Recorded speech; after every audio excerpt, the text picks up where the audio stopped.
Na biografia de Virgílio Ferreira, que todos conhecem com certeza, há duas marcas de ausência fundamentais.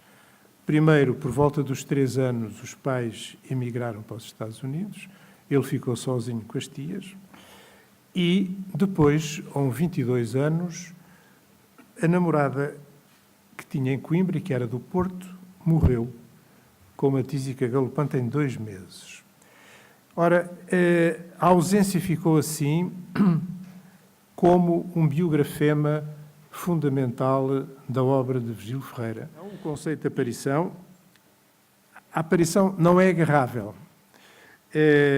porque, tal como ele diz, a aparição aparece em momentos infinitesimais. Nós vemos a verdade nós próprios em momentos infinitesimais e depois petrifica-se. Ou seja, se tentarmos agarrá-la e ficar no cotidiano, petrifica-se. Só a palavra fundamental que poderia dizer a ausência, com maiúscula, essa ausência que está sempre presente, e cito Alegria Breve, em que ele diz: mas no fim de todas as noites, nos limites do silêncio, há um fantasma sem nome, oblíqua presença de nada. Se eu pudesse dar-te um nome, a ti quê? Quem? Só assim te mataria, talvez. Tudo isto tem a ver com o facto de o pai não ter dito a palavra que lhe ensinaria o caminho para a terra de origem. E adiantaremos que, para Virgílio Ferreira, disse-o em vários lugares, o amor e a verdade são a mesma coisa. Diz mesmo assim. Em mudança, o romance que faz a passagem para a questionação existencial, a não substantividade do outro, é provavelmente o elemento mais importante desse romance e o elemento mais importante que despoleta a questionação existencial. Portanto, é esta não substantividade das pessoas que dependem de uma situação, de um discurso sobre elas, que vai impedir a fixação do outro num corpo. E onde, por exemplo, funcionam plenamente as gêmeas da Estrela Polar, a obra de Virgílio Ferreira organiza-se em torno da reflexão sobre a palavra e em torno da não substantividade, nem do outro, nem do próprio, porque o real são as palavras que o criam e elas não conseguem dizer a palavra fundamental. Como vimos, já o caminho fica longe, sabia que as palavras criam o mundo e o outro, e também já sabia a não substantividade. Isto é notável, porque é algo de extremamente estruturante do que é a significação em Virgílio Ferreira. Começando por dizer que a formulação deste tema, reencontro com Virgílio Ferreira, parece pressupor que houve um afastamento, um desencontro. E realmente sabemos que tem havido um decréscimo do interesse do público pela obra deste autor. Algo que se costuma atribuir à ausência dos seus textos nos programas escolares, nomeadamente do romance Aparição, que depois de ter sido durante muitos anos obra de leitura obrigatória no ensino secundário, desapareceu de lá para não voltar. Mas eu não creio que seja este o único nem o principal fator da diminuição dos leitores da obra virgiliana. É mais determinante, a meu ver, o facto de se tratar de uma obra que convida à reflexão, ao silêncio, à intimidade de nós, algo que não se coaduna com a pressa, a falta de tempo, o indireto, o descartável, o culto do prazer fácil que marcam o ritmo da vida atual. Continua a haver leitores fundamentalmente apaixonados pelos textos de Virgílio Ferreira, apesar de tudo. De um modo geral, existe algum preconceito de que a leitura dos livros de Virgílio Ferreira, com exceção, talvez, do seu diário, Conta Corrente, é uma leitura pesada, pela temática trágica, pela presença constitutiva de uma reflexão sobre a morte, pelas situações limite da angústia dos protagonistas dos seus romances. Pesada, por outro lado, pela dimensão filosófica que a caracteriza. Romances de ideias, a designação que costumam ter os seus romances, é uma designação que pode sugerir erradamente que tratam apenas de temas abstratos ou áridos. Como convidar a um reencontro com a enorme sedução da obra de Virgílio Ferreira? Poderia apontar várias razões. É um grande romancista, um profundo pensador, um poeta em prosa, um intérprete e crítico perspicaz da sua, nossa época, um teorizador da literatura e da arte, etc. Mas prefiro focar, em síntese, aquilo que, para além de tudo isto e com tudo isto, me parece ser o que há de mais gratificante e íntimo na leitura de Virgílio Ferreira, a comoção que ela nos provoca. E falo de comoção não apenas na sua vertente disfórica ligada à tristeza, à angústia, mas também na sua vertente eufórica, feliz e exaltante, ligada à fruição emotiva e intelectual da criação estética, inseparável da criação ficcional e da criação filosófica na escrita de Virgílio Ferreira. O traço identificador da escrita virgiliana é justamente o modo como se interligam a criação filosófica, a criação ficcional e a intensidade poético-emotiva no quadro de uma notável mestria no uso da palavra. Designar os romances de Virgílio Ferreira como romances de ideias é realmente muito limitador. É um facto que há temas ou problemas filosóficos que lhes subjazem.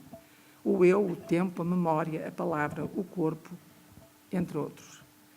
Mas esses temas filosóficos não surgem nos romances a nu, de modo esquemático, humanizam-se, são envolvidos por uma onda de emoção poética e intensificados pela realização estética. Ler um romance de Virgílio Ferreira é um modo específico de estar comovido e de descobrir o mundo e a vida dentro dessa comoção. No contexto de uma feira do livro como esta, eu gostaria de vos falar não tanto na qualidade de investigadora ou estudiosa da obra de Virgílio Ferreira, mas a partir de uma posição que eu considero de absoluto privilégio. A de leitora apaixonada da obra virgiliana, o que sou desde há muitos anos. É por causa dos seus leitores, no fundo de todos os que estamos aqui, que Virgílio, nascido há 100 anos, não parou ainda de nascer, porque nenhum escritor morre enquanto puder continuar a cumprir o destino para o qual nasceu. Seguir pelos anos fora, de braço dado com o seu leitor, num diálogo ininterrupto que é também voz de fazer nascimentos. Naquilo que a mim me diz respeito, amo de idêntico amor alguns outros escritores, embora em relação a nenhum outro eu tenha uma dívida tão grande, porque Virgílio Ferreira ensinou-me tudo o que há para saber, incluindo-se nesse tudo a certeza de que só é possível aprender o que no fundo se sabe já. Ítalo Calvino dizia que um clássico é um livro que não acabou ainda de dizer o que tem a dizer. Creio, assim, que as obras verdadeiramente grandes, como a de Virgílio Ferreira, são aquelas que encontram sempre maneiras distintas de dizer o que têm a dizer, mas também aquelas que vão sabendo dizer coisas diferentes, consoante as diferentes estações da vida dos seus leitores. Naquilo que me toca, enquanto sou a leitora fiel, entrei no universo do Virgílio pela porta adolescente de para sempre, e nunca mais encontrei o lugar da saída, nem razão sequer para cruzar o limiar da porta. Há janelas fechadas que não sei quando voltarei a abrir. Tenho aberto outras que há tempos atrás padeciam de falta de uso. E parece-me que assim é que está certo. Como disse há pouco, as grandes obras são organismos vivos. Neste ano do centenário, ocorre-me pensar que, apesar de haver um bom número de cães na ficção do escritor, e há evidentemente uma razão para isso, é o gato e não o cão que no reino animal melhor simboliza a essência de uma obra feita de contemplação e melancolia, mas também de um sentido difícil de alegria, uma alegria poderosa, caminhando a par de uma sabedoria inata para a celebração da elegância e da beleza, mesmo aquela que nos chega por via da experiência impensável da tragédia. Para Virgílio, de facto, a arte não erradica do convívio humano a sombra inexpugnável da morte, esse inapelável fim que nos sobrevirá a todos, mas introduz na consciência que dela temos um espaço intervalar de encantamento capaz de tornar suportável a espada infalível da rendição. Não é possível ferir de morte a morte, mas é possível fazer-lhe um rasgão na fundura implacável do lombo, um rasgão que toma a forma das nossas vísceras, da nossa teimosia e do nosso gesto criador, onde não pode deixar de morar, por isso, o milagre imperecível da arte. Virgílio não pôde escolher para si a linguagem da pintura, mas escrevia romances como se lançasse jatos de tinta na tela minúscula do papel. Escrevia por manchas, pequenas nebulosas de sentido, espacializando no discurso da imagem o que através das palavras é apenas tempo. A narrativa de Virgílio Ferreira dilui a fronteira entre imagem e palavra, espaço e tempo, estatismo e movimento, razão pela qual, na sua obra, a linguagem da música, sujeita, tal como a literatura, à discursivização do tempo, se irmana à própria linguagem da pintura. Sabemos que o autor apreciava a música clássica, mas a verdade é que os seus textos exibem uma conformação estilístico-estrutural razoavelmente distante da retórica mais ou menos harmoniosa dessa música de museu, como lhe chama em Até ao Fim o maestro Lili, porque se mostra bastante mais próxima da linguagem desengonçada do jazz, uma linguagem cheia de arestas e de entradas em tempo assimétrico, tal como, agora no campo da pintura, sucede com a linguagem de um Picasso ou mesmo de um Pollock, que de certo modo souberam transpor para o espaço da tela as convulsões contrapontísticas que sacodem o discurso difícil do jazz. Por tudo isto, e por tudo mais que aqui não cabe, a literatura da segunda metade do século XX muito deve a Virgílio Ferreira, não só pela inexcedível riqueza do seu imaginário, mas também porque o autor foi absolutamente pioneiro na definição de um rosto para o romance pós-neorrealista. Quando hoje relemos os romances de Virgílio publicados nos anos 70 e 80 e 90 e olhamos com pasmo toda aquela bela desorganização, como em Picasso, como em Coltrane, não podemos deixar de ver em António Lobo Antunes um aluno involuntário de Virgílio e de os considerar a ambos, malgré os dois, insuspeitos aprendizes de Pessoa. Não é, felizmente, um escritor unânime, ele que sempre advertiu os seus parceiros de tertúlia escrita contra a perigosa cegueira do unanimismo. Embora, sendo como era humano, talvez tivesse preferido ver-se incluído no veneno doce desse embrulho. 100 anos depois de ter nascido, Virgílio Ferreira acabou de transcender o reino para o qual nasceu e vive agora, como os devorados livros de Bradbury, no reino do puro coração.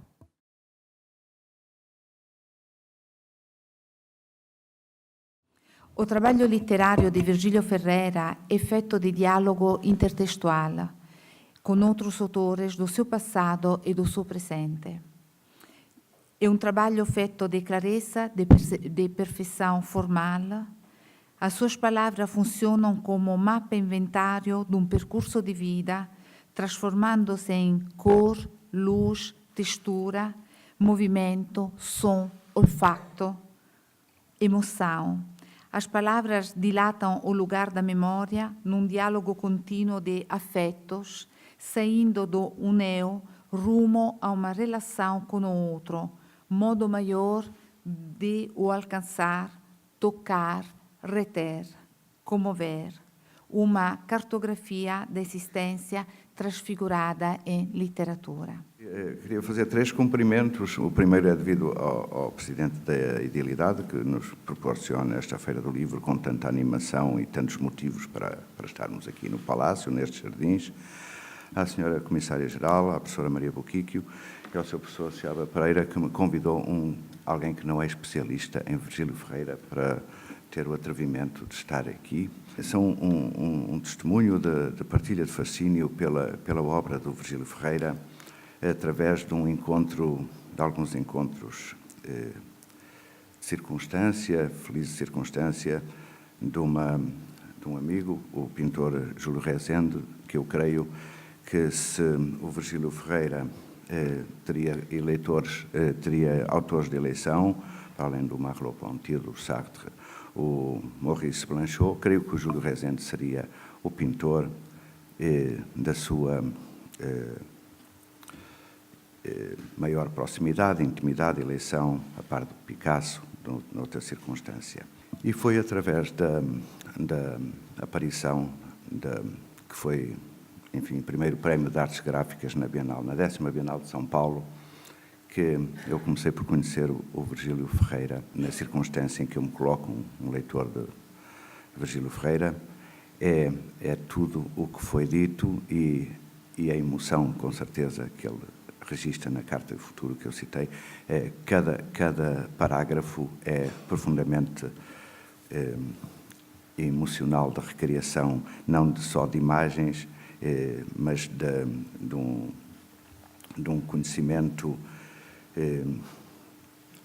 absolutamente notável, que não deixa, eu creio que em nenhum tempo, alguém diferente, e para um artista plástico, a partir da obra, que foi o primeiro encontro da ilustração, da aparição, uma realização notabilíssima da circunstância que ele reconhecia não dominar. É evidente que o Virgílio Ferreira gostaria de poder ter optado pela pintura em vez da literatura, como o Júlio Rezende preferia ter sido músico, e ele não foi por um acidente de acaso. Também, como outros autores, sabemos que o Cisa gostaria de ter sido escultor.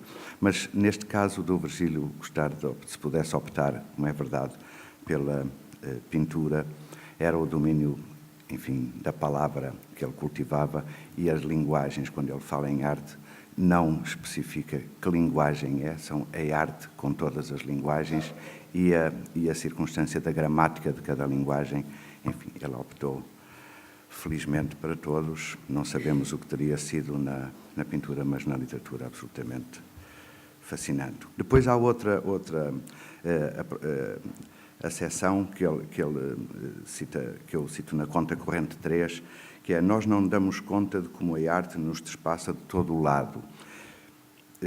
Anotar isso aos que vaticinam a morte da arte, isto a um nível mais corriqueiro.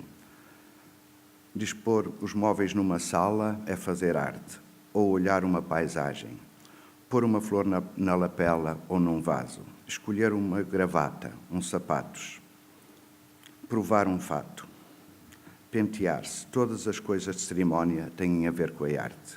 Todo o jogo, eu acredito que na partilha da assunção daquilo que poderia ser o existencialismo, é o humanismo que atravessa toda a compreensão do espaço de trabalho para um criador. Eu coloco aqui a imagem do criador, autor, artista, poeta. Há um aspecto interessante e que é talvez denominador comum na obra dele, e ao mesmo tempo fascinante: a contradição, o paradoxo e o mistério absolutamente que convivem com uma naturalidade espantosa. E, por outro lado, um respeito e um fascínio pelas linguagens que ele sentia e não dominava quando fala de arte. Embora ele fosse um praticante de algumas outras linguagens, a noção da especificidade de cada uma era absolutamente delicada. Eu cito da última colaboração que ele fez, para terminar, que foi no dia 5 de maio de 81, a última acessão no Expresso, sobre o eu. Eu creio que... E, finalmente, as coisas modificaram-se, creio que para pior. Dizia-se, no fim de contas, que isso é um eu. Não existe. Por um lado, estamos todos condicionados pelas notícias e educação e planificação da cultura, com polícia ou sem. E tudo o mais que no mundo de hoje tende a igualizar-nos como um rasoeiro. Por outro lado, tudo quanto nós julgamos que é da nossa vida íntima e profunda foi a vida, a nossa formação, que nos foi lá comprimindo e que, ao vir ao de cima, nós julgamos ser a nossa própria voz, o nosso ser, quando de nós próprios, desse tal eu, não há lá nada a não ser talvez a casca. Mas, quando isso que lá estava se nos torna conhecido, só se torna conhecido pelas palavras, pela língua em que o dizemos, de modo que cada língua, seu pensar, porque cada língua é uma grelha em que se esquadriam os pensamentos e não se pode pensar nada fora dela, de sorte que nem sequer somos nós, afinal, que pensamos, mas sim a língua que pensa por nós. Que diabo vem a ser esse eu, para ainda falarmos dela? Creio que era essa noção exata sobre a língua que transportava para a arte, e dentro da arte as linguagens que ele sabia cultivar e nos passava apaixonadamente para cultivarmos as outras. Io vou passar já a palavra ao senhor comissário do colloquio virgiliano, o professor Dr. José Carlos Seabra Pereira, meu orientador científico, professor na Faculdade de Letras da Universidade de Coimbra. O professor, pensando in Virgilio Ferreira, escreveu um texto cujo título é Ecce Homo. E nesse texto o professor diz que assumir que a vida é coisa grave é razão de júbilo. Travar o bom combate contra a tentação de alienação e de submissão ideológica, assediar os problemas até os saturar e perder. E continua, encontrar o tom justo para dizer a aceitação da presença ao mundo, segundo uma antropologia dos limites. Fazer descrição literária alternativa de real absoluto, com iludir a falta daquela palavra originária e, afinal, só ela daria conta do inquietante apelo que permanece como interrogação ao meu corpo e interrogação ao destino. Enquanto que na outra mesa em que eu vos apresentei os mestres virgilianos tínhamos leituras tutelares e perspectivas atuais, aqui temos testemunhos e reflexões, que é para eu e o professor Francisco Laranjo nos sentirmos um bocadinho mais à vontade, menos responsabilizados. Eu estou a evocar muito rapidamente, não tive convívio que a Helder Godinho e a Fernanda Irene tiveram com o Virgílio Ferreira, mas gostava de ligar as duas coisas. Eu primeiro contatei com a obra dele. E foi uma descoberta à saída do liceu para a faculdade, com a aparição, só depois é que andei às recuas, a ler a Manhã Submersa, a Mudança, etc., e também o primeiro volume do Espaço do Invisível. Mas, antes disso, eu tinha tido um momento de júbilo, foi que, quando lhe pude enviar o meu primeiro livro, o Decadentismo e Simbolismo na Poesia Portuguesa. Era um tempo em que se faziam teses de licenciatura de 500 páginas, que era o meu caso, e ninguém na faculdade inseriu o nome dele na lista das pessoas que pressurosamente me indicaram que deviam ser destinatários de volumes, etc. Mas eu é que não me interessei por isso e mandei um livro a Virgílio Ferreira. E nunca pensei que ia ter resposta. Passado poucos dias, tinha aquela letrinha inconfundível dele com uma carta sobre o livro que mostrava que o tinha lido. Atenção, com cuidado. Claro que o meu coração rejubilou e nunca mais esqueci esse momento. A importância que Virgílio Ferreira dava, julgo eu, ao papel da cooperação interpretativa do leitor. Sobretudo do leitor verdadeiramente em empatia com o tom e o espírito da sua obra. E, portanto, ele valorizava isso e talvez por essa razão se preocupava tanto em saber quem se ia ocupar e como da obra dele. Mas isso é ainda a contraface de outra coisa, é que ele foi também, esse talvez um aspecto que não tem sido referido, mas não talvez ainda estudado, parece um aspecto secundário da produção dele, que é o trabalho dele como crítico literário.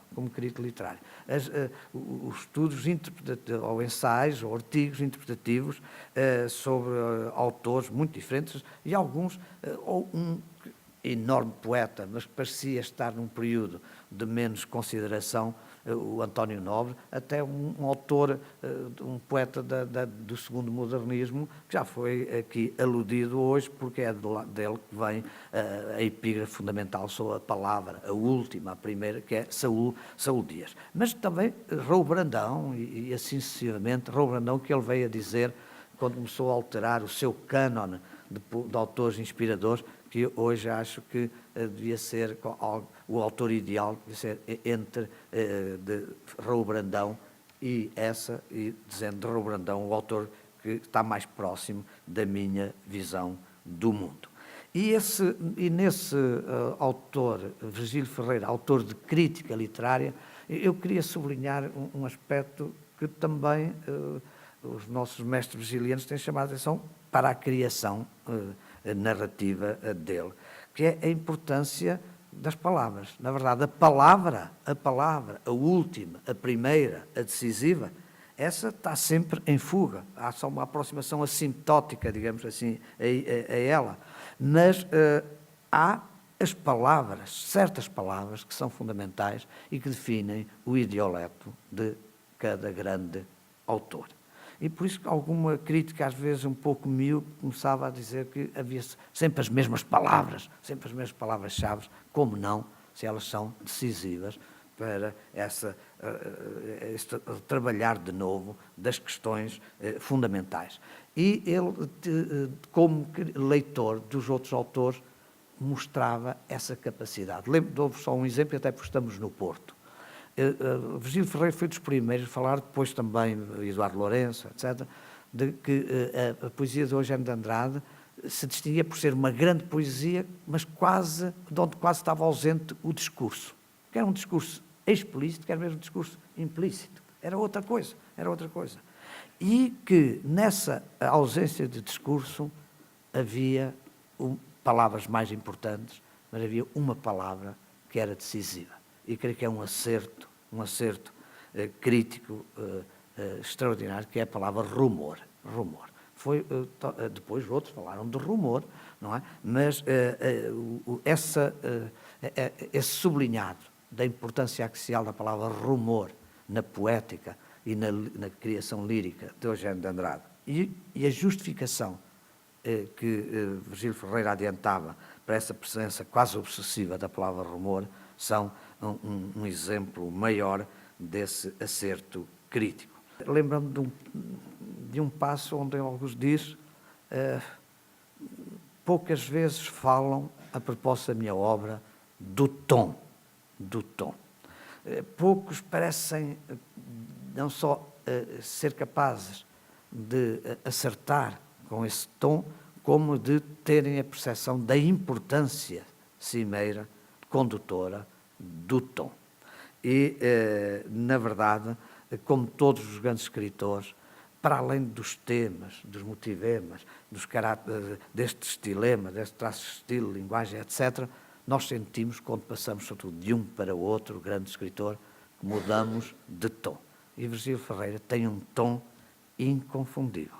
Mas que, evocando um grande poeta do Porto, Fernando Echevarria, onde a palavra próxima desta, que é fundamental, é assentimento, nós podemos perfeitamente compreender que a gramática da aceitação em Virgílio Ferreira não se confunde com a gramática do assentimento em Echevarria do outro, porque não pode ser assentimento com uma fonte transcendente de sentido originário e de sentido final transcendente.